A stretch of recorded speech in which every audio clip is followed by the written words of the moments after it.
When I was like 9, I had this bitch of a teacher that everyone hated. One day in class she was putting posters up on the wall and she had to stand on a table because she was like 4 feet tall, but anyway she asked for someone to hold the table so that she wouldn't fall, so I volunteered to hold the table. So the bitch went up onto that table and 9-year-old me decided to get revenge on that bitch, so I decided to yank the table thinking that she would just wobble a bit, but the teacher deadass fell off the table and went flying. She landed on her back and hit her head and I'm pretty sure she broke one of her cheap ass heels. So long story short, she ended up with a concussion and they called an ambulance to take that bitch away. None of my classmates told the principal on me because we all hated that bitch, so we all agreed to say that she fell off the table herself while we sang Ding Dong the Witch is Dead, but in fact she was not dead because she came back into class the next day and glared at me, but I never got in trouble for it and to this day I still don't feel bad lol.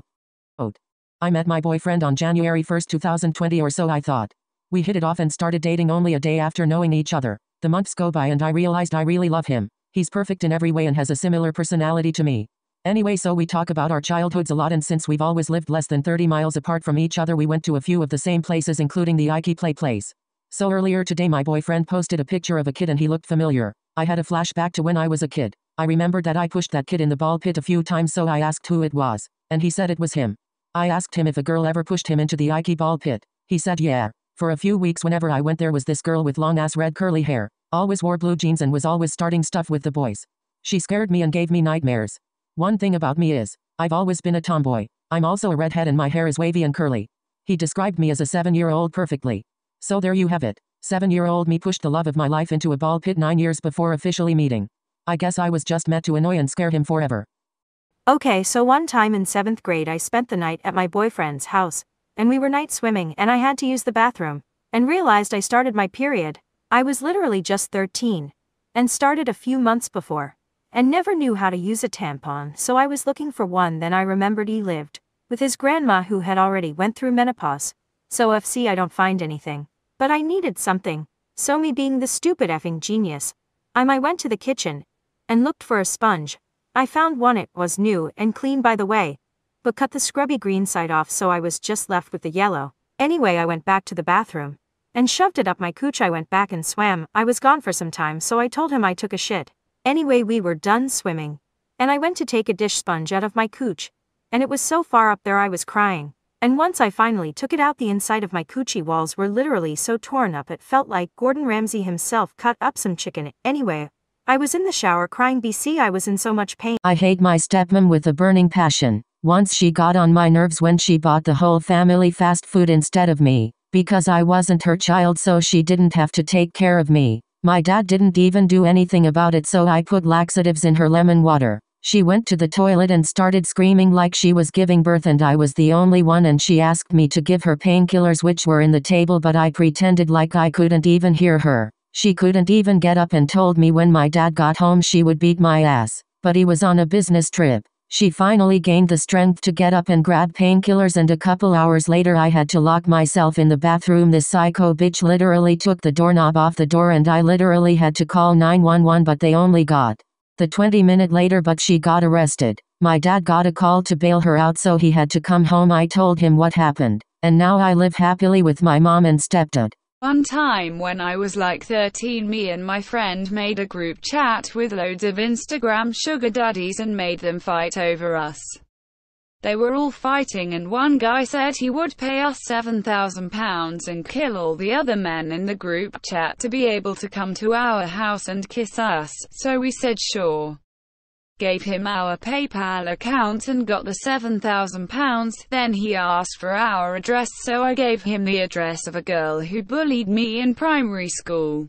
So back when we went to school I was in a band. We went to a football game late at night. The game was pretty far from home. We were on a bus and it was dark. Of course we had fun. Then we lit and there were the clowns in the back of the bus playing moaning sounds on their phones. They did it the whole drive, but at one point they stopped for like 5 minutes and we still all heard moaning. Everyone was confused as hell. So the bus driver actually was pissed cause he had already said to stop. So the bus driver turned on the lights on and our band director walked to the back of the bus. He was shocked. I mean like terrified shocked. Then there they go. The two weird kids getting it on in the seat. I couldn't believe my eyes. They were expelled of course, but I will never forget that. Crazy, right? It was my birthday and my family decided to throw this big ass party. My mom was very excited and I had no idea why. She kept asking if I invited my cousin's family. Like bitch, I told you 10 times already. Open your fucking ears, Helen Keller. Chile anyways. Everyone finally made it to the party and my mom made me keep my dad outside. She said if she knew that he came inside she wouldn't give me my birthday money. I was like, bitch, this is his house too, so what the fuck? But I kept my big ass mouth shut cause I ain't finna lose my chances of getting some coin. About maybe an hour passed and my mom still didn't come outside. And we were ready to open the fucking gifts. My dad told me to go look for her. So I did. I heard noises from the guest bedroom. So I went back to see if my mom was there. I opened the door. And holy fucking shit, this bitch was literally smashing my cousin. I was so fucking mad. This bitch really had the audacity to keep me waiting to open gifts so she could smash my twig of a cousin. Long story short, I blackmailed her into buying me a MacBook and an iPhone 10. Then after that, I exposed that musty hoe and now I live with my dad and my mom is a crack addict and has a warrant for her arrest. LMAO. In 9th grade I was in English class and we were reading To Kill a Mockingbird and I was sitting next to my best friends, who were black, and my white teacher chose me to read a section from the book. I saw that it said the N-word. I was white, so I didn't say it and the teacher was like, why did you stop reading? And I was really confused. So I said because I don't feel comfortable saying that word and she told me it was okay since it was only part of the book. I told her again that I didn't feel comfortable and she told me to say it and I shouted no and then me and my friends walked out of class. She got fired the next week, lol. One time my drama class teacher had gone home sick so we were just put in a classroom with a movie to entertain us for the period when an alarm went off. None of us were sure if it was the fire alarm or the lockdown alarm. So we all head out into the hall to check and no one's out there. So we head back in and climb under our desks as is lockdown procedure. Cut to an hour or so later when a teacher bursts in and nearly dies of relief because the school was on fire and we were the only students not accounted for and half the faculty and fire department had been searching for us for ages. Literally, the whole school had filled with smoke while we kept super safe under our wooden desks. One time over the winter a few years ago I was sledding with my two brothers when my neighbor came home and I wanted to play with her. So I told my siblings to tell my dad I was going over there. Turns out they never told him and nobody knew where I was. So my dad ended up calling the police and registering me as a missing person. They looked for me for hours. There were police cars, helicopters, and dogs all looking for me. Finally they knocked on my neighbor's door to see if they knew where I was. Needless to say dinner was quiet that night. Never trust your siblings. One time it was my cousin's 15th birthday dinner and the family decided to go out for teriyaki at our local restaurant which was literally a 15-minute walk or 2-minute drive from our house. Anyway, we were all excited and the chef was doing the chopping thing where we had to catch the chicken in our bowls. I caught mine but when I ate it it tasted really off almost like it was pork or something as opposed to chicken. When I looked around my family was pulling the same disgusted faces so I knew I wasn't going crazy. Anyways I spat it into my napkin and we continued on with life. A couple days later I saw on TV a breaking news story that the owner of the teriyaki place had been serving parts of human flesh from his wife's parents' bodies that he killed in cold blood. He used the restaurant to get rid of the evidence. It makes me sick to know that I had put part of a human body in my mouth and my brother had dropped it on the floor and put it in his mouth cause he's gross. Gives me the chills just recounting it. Anyway the owner is in jail now and the restaurant shut down. It is now a yoga studio. OMG that's disgusting. I would be traumatized for life. Laughing with Tear's cat face. Thank you for your submission. Grinning face with normal eyes.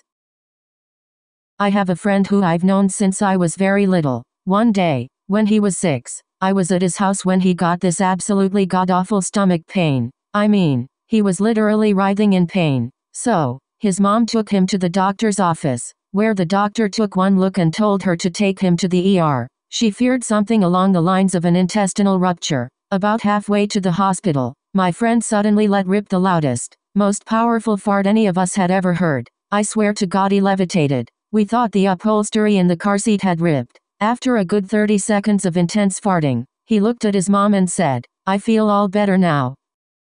When I was in 7th grade I had a history teacher who was a bad bleep. She made musicals with us all the time and she let us eat and play on our phones. The first day back from Christmas break she came in with no makeup and her glasses instead of contacts. She was wearing sweatpants with a blue shirt. We thought she was just tired until one of my friends saw she had a dark red stain on the back of her shirt. We asked if everything was okay and she just looked up, smiled and tilted her head and said go back to her fucking seats. My entire class was in shock. BC that was creepy as hell. A few minutes went by while we were all on our phones. She looked up and told us, "Hey guys, be right back." After she left the classroom she never came back. None of us have seen her in 5 years. We all thought she was fired until about 2 years ago, when she was on the news. Apparently she killed and raped over 35 kids. She also killed her husband. What the actual fuck? There is no way this is real.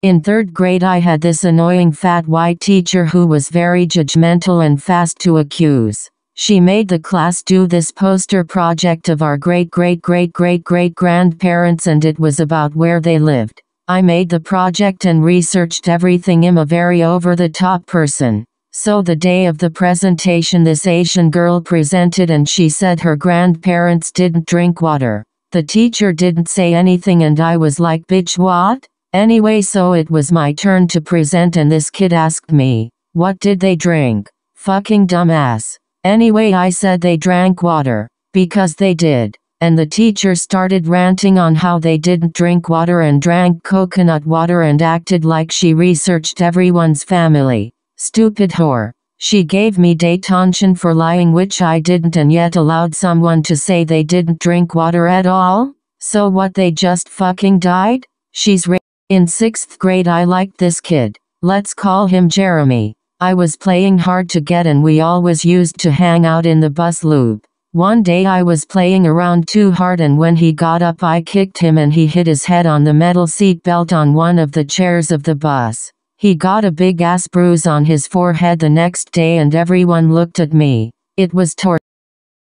When I was in kindergarten, I was getting lunch and I had to pee super bad, but I didn't pay attention to it and I had my favorite red and white dress on that day. But when I went to get my food, the lunch lady started to ask me what I wanted, but I didn't hear her because I was peeing on the floor. So I panicked and got a peanut butter jelly sandwich. And when I sat down no one talked about it, so I don't think they saw it, but I stared at the big pee puddle on the ground. To this day I still don't know if anyone saw me peeing in line. Chile. I think they saw. Anyway, thank you for your submission.